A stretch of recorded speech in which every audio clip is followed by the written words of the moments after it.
And that was Arms of Love, one of the tracks from Fraser's first full CD entitled We Love You. I've listened to the whole CD and I really enjoyed it. If you love worship music with a little bit of a rock edge, then this is one you might want to pick up. And I understand there are 2 other CDs in the works. Fraser, come on in and tell us all about it. Welcome. Thanks. So 2 more CDs this year. It's got to be a busy year. Tell me about them. Well, first off, just finished releasing a compilation album that I've been working on with a bunch of worship leaders from Victoria. So we got a bunch of the leaders together. They wrote songs. We had them as come together thematically about reaching the lost, and it's a theme of outreach. We wanted to raise money for outreach in the city, so we did that. And so the songs are great, and it just worked out really well. The CD's done now. We've pretty much sold almost all of them. Have to do like reorders because they've sold out. The churches of Victoria bought it completely, and it was just it was amazing to see what God's doing through it, and there's been just thousands of dollars raised for this outreach thing. So it's very cool, and there's a lot of unity that's been created through the CD with the different worship communities in Victoria. And that was your goal in a way, to unify the churches, yeah. Which worship does. Yeah, it does, yeah. I love that picture in the Bible about all nations coming together to worship God. That's how it's supposed to be. It is, yeah. And you've got another CD coming out in the fall, your own? Yeah, we've been kind of working on that one, getting that one ready to record. We're probably recording it in the summer here and getting ready to release it in the fall probably, so yeah. That's really exciting. And in between all that time, your day job, you are a music pastor at New Life Community Church in Victoria, BC. Yeah, and I know one of your real passions is youth and getting youth to worship. So what is that connection? Well, I think it's so important to see, first of all, youth kind of understanding what worship's about, and that it's something that they can participate in, and that they have a direct line to God when they worship. But I also really feel it's important to inspire them to see the importance of worship and getting involved in it as well, and perhaps leading it one day. And I think the churches need that new blood coming into their systems, into their worship systems, and they need those new ideas and that freshness that brings. So not only would it benefit the kids themselves getting involved in ministry, but it really will benefit the churches as well too. And it's so changed, because I know when I was a youth, worship didn't have this kind of rock edge. It was a little bit more, we had choruses, but I don't know, it's really different. I think it's probably opened a door for youth to become more interested and involved. But is there sometimes a little bit like maybe other people in the church of different generations may not love it if it's a little too rocky? Like, how do you manage that? Well, yeah, you have to know, I mean, worship is all about helping people to enter in, right? And so you know who you're around, and if you want them to enter in, then you do something that's going to help them to do that. If it's youth, then we rock it up, and if it's other demographics, then we do something either folky or bring it down.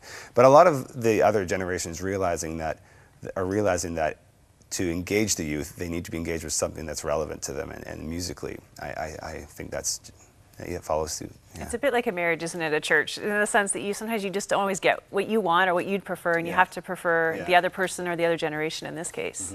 Yeah. And I know I talked about this off the top. Part of your story is some of the dark times you went through, and it's important for you said, to talk about this because you feel like that's almost part of the healing journey. Can you tell me a little bit about what happened to you?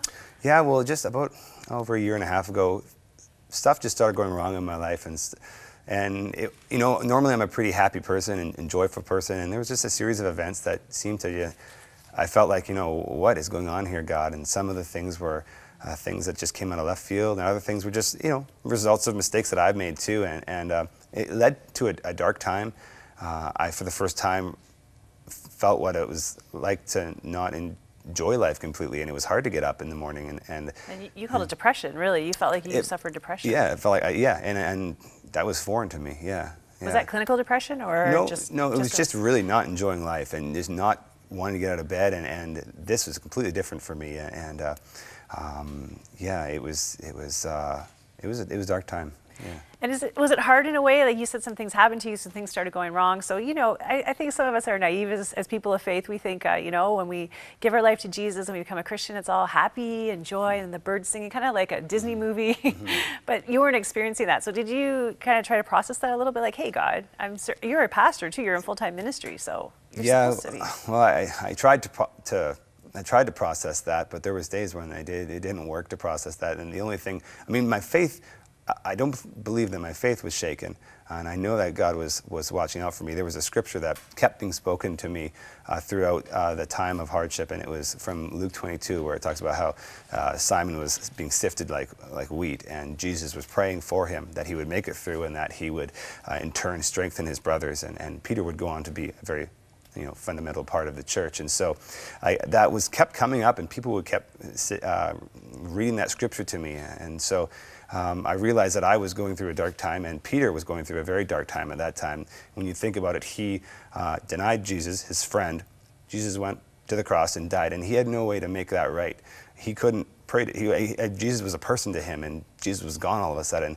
He was going to go through a very dark time, and he came out of that time only when Jesus was there asking him if he loved him, and there was redemption there. So, but that was a dark time for Peter, and I felt like, I was going through a dark time. There was a purpose for it. There were things, and I'm already seeing that, and one of those purposes, I feel, is that I can relate to other people, and that I can share my story, and that people can relate to me, and then their stories start to come out, and healing happens in their lives too. And sharing your story was kind of part of the beginning of a breakthrough, really, for that dark time. Tell me about that. Yeah, we went to a staff retreat at the church. I didn't want to go because I knew I'd have to share what was going on, and I was thinking of calling in sick that day, and then I remembered I was supposed to lead the worship at it, and so I dragged myself there, and of course I was the first one they asked, Fraser, how you doing?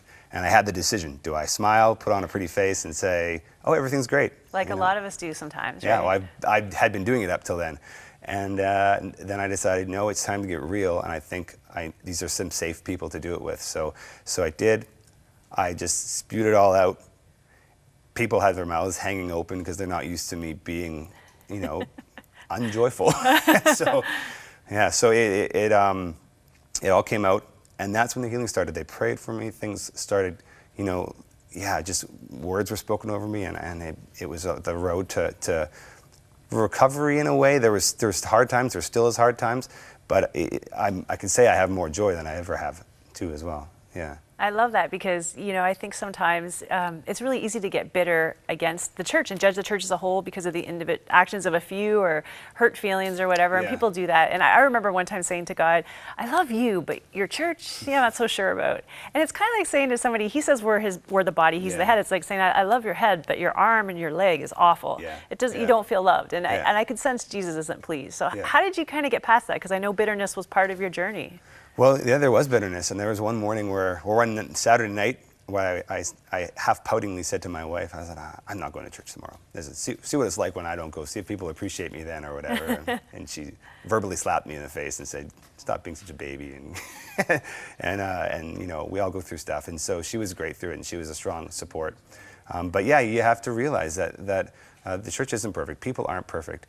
And there's times that they're less perfect around you.